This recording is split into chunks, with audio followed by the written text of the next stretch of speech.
Good morning, everyone. As Tom said, my name is Father David. I'm a parish priest in New York City. I've been a priest for 3.5 years now, 3 happiest years of my life. If anyone ever tells you cynically that there are no joyful young Catholic priests out there, you tell them false. I met one, and they're all over the place. So,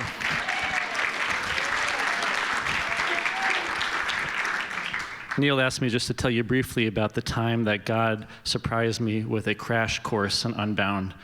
Unbound first came on my radar screen when I was in the seminary. One of my classmates in the seminary was always carrying the Unbound book with him, and he was always reading it on our breaks. So he told me a tiny bit about what he thought it was, but he didn't know it very well.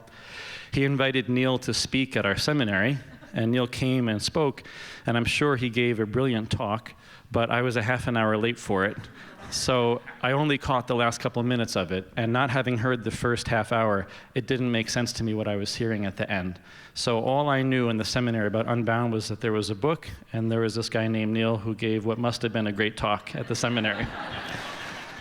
So I got ordained in 2014, and my bishop assigned me to a huge parish, 5,500 families, with lots of problems, lots of dysfunction, hatred, resentment, lots of drug problems, lots of addiction to heroin.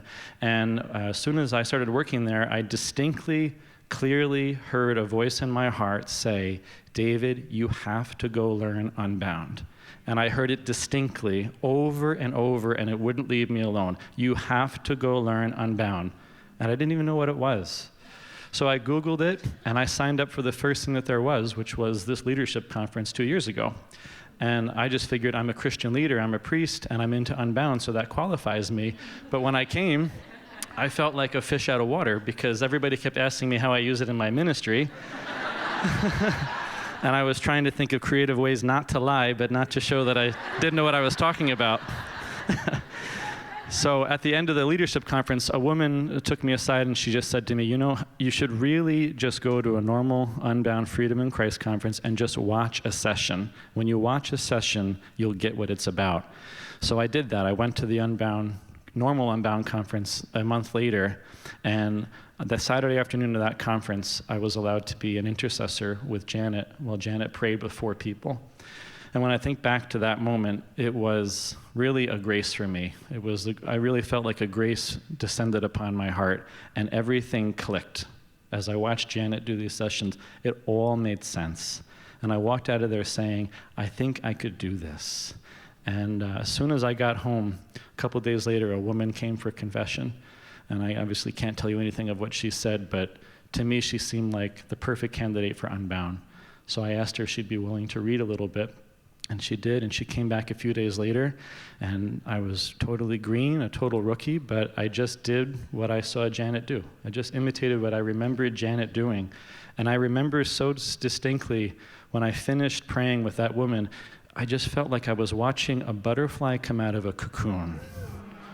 It was amazing to see even the physical transformation. She came in contorted, and she left almost like skipping or floating with peace on her face. I remember going out to dinner that night with the priest that I lived with. I couldn't even focus on our conversation because I was so excited that it worked.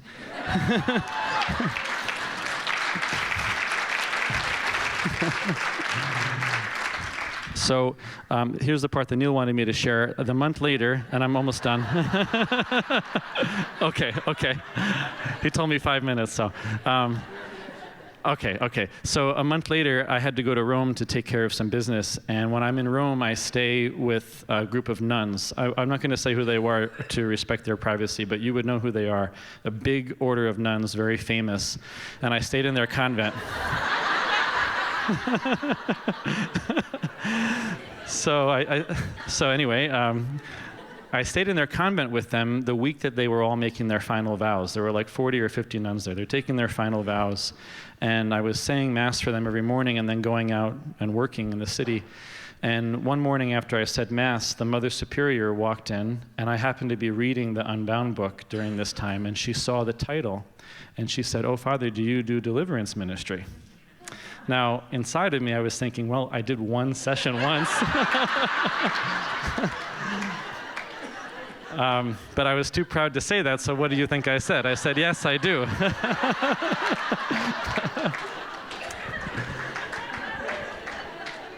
And so she said, that's great, because all the sisters are taking their final vows this week, and each one of them, they're being missioned out to the four corners of the world for mission.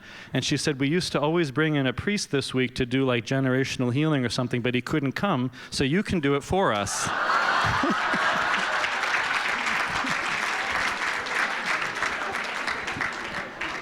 So I said, okay.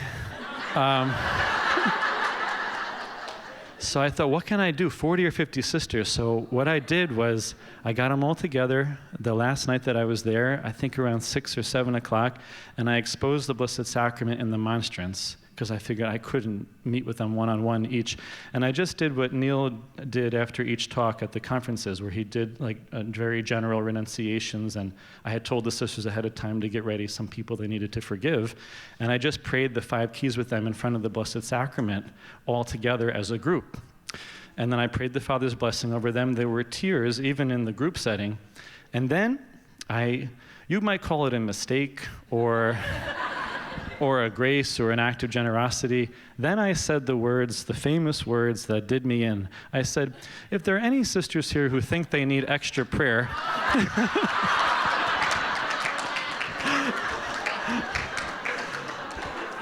I don't want to say I regret saying it, but I said, I'll be in the sacristy if anyone wants to come, thinking maybe 2 or 3 need have a little more to get out.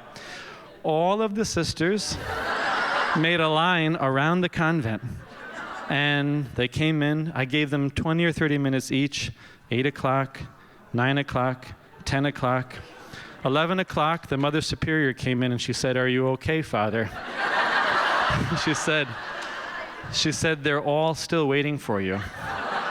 And I said, well, I'm flying tomorrow morning. I can sleep on the plane. I want to see every last one of them. And so...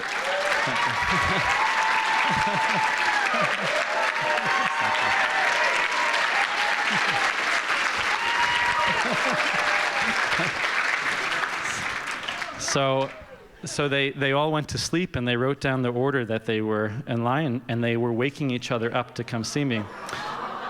And I was nervous, and I just kept repeating to myself what I had read Neil say in the book. He said, you don't have to be an expert, you just have to be ready to love them, offer your faith, and God will do the rest. And I did that. 11 o'clock, 12 o'clock, 1 o'clock, 2 o'clock, 3 o'clock, 4 o'clock. The last one finished, and I went to bed at 5 a.m., and I got up at 5:30 and said Mass for them. And they talk about that day as one of the greatest graces that they received. The Mother Superior wrote me a letter afterwards. When I got back home, I got her letter. She said, Father, it was as if Jesus himself visited us that day. And then she said, Father, did you realize the date? And she said it was December 8th, 2015. Well, there's more to it than that. December 8th, 2015, the opening day of the Year of Mercy. And she said this was God's gift of mercy for our whole community. So they talk about it as a grace, but I look back at it as one of the greatest graces of my life. It was God's crash course for me in Unbound. Because once I did that, I felt like I can do this with anyone now, because I've heard everything in one night. So just to finish up, I went home after that, and I told the people in the parish about it, and the floodgates opened. They started coming in droves. That was 2 years ago. The floodgates haven't closed. They're still coming non-stop and being set free. And every time I do a session, I see that butterfly out of the cocoon again. It's like watching Lazarus come out of the tomb. And I've learned, doing it in the parish, not to judge the success of my power to pray with them by what I see at the end.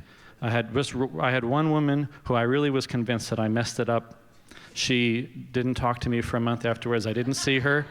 I thought maybe I did something wrong, maybe it didn't meet her expectations. I saw her in the parish school a month afterwards, and I went up to her just to ask her how she was doing since our Unbound session. She reached her hand in her shirt. She pulled out a necklace, and she had gone to a jeweler, and she had gotten carved in sterling silver December 15th, 2015. And she said, you know what that is, Father? That's the date of my Unbound session. And I wear it every day to remind myself of my Liberation Day, so I'll never forget. Yeah. So. So I do it with the people, and the sisters have me. I give 4 retreats a year to the sisters, 8-day retreats, so that brings me to many countries where I teach Unbound to the sisters. This year I went to Mexico and Kenya, and then in February I'll be going to Uzbekistan to bring Unbound to Uzbekistan to the sisters there. So I just want to say Unbound has been the greatest grace I've received in my entire priesthood. It's been the greatest grace for me personally because it set me free, and it's given me the chance to set many people free. And you know what we believe as Catholics? The priest is an alter Christus. He's another Christ. Before I knew Unbound, I believed that intellectually. Once I started doing Unbound, I felt what it meant to be another Christ, to set the world free. Please pray for me.